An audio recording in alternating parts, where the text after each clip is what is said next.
પવિત્ર શ્રાવણ માસની શરૂઆત થઈ ગઈ છે અને આ સમયે મહાદેવના અનેક પ્રસિદ્ધ મંદિરો વિશે તો સૌ કોઈ જાણે છે, જેમાં સહસ્ત્રલિંગ અને કોટિલિંગ, હજારો ને કરોડો શિવલિંગને લઈને ભક્તોમાં ખૂબ જ મહત્વનું સ્થાન ધરાવે છે.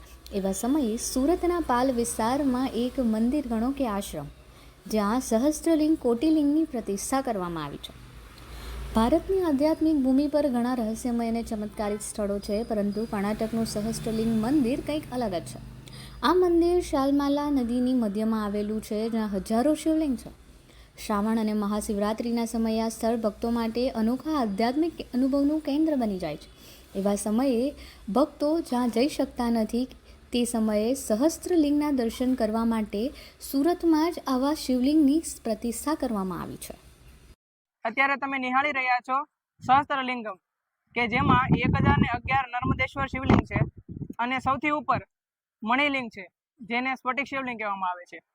અને તેના દર્શન માત્રથી તમને શિવલિંગ 12 જ્યોતિર્લિંગનું ફળ મળી જાય. સુરતના પાલ વિસ્તારમાં આવેલા માતાજીના મંદિર આશ્રમમાં એકમાત્ર કોટિલિંગ સહસ્ત્રલિંગ છે, જેમાં મહાદેવના એક જ મોટા શિવલિંગમાં 1011 નર્મદેશ્વર શિવલિંગની પ્રતિષ્ઠા કરવામાં આવી છે. ભગવાન શિવના સહસ્ત્રનામનો ખૂબ જ મહિમા છે.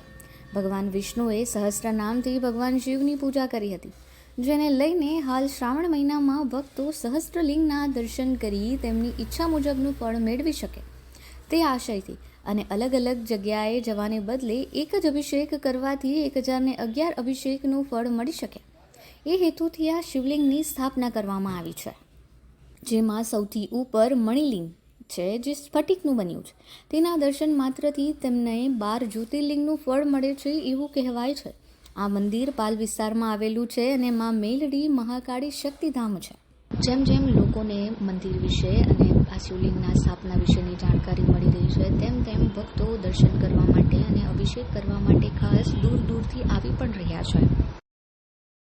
તથા આ મંદિર પાલ વિસ્તારમાં આવેલું છે, જ્યાં માં મેલડી મહાકાળી શક્તિધામ છે.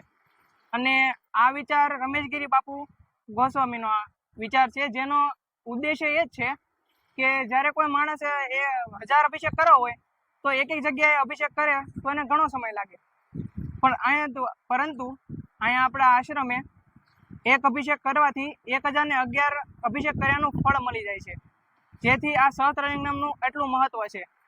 આમ તમે આ શ્રાવણ માસ દરમિયાન અહીંયા જરૂર ને જરૂર પધારજો અને દર્શન કરજો અને અભિષેક કરજો. જય મહાદેવ.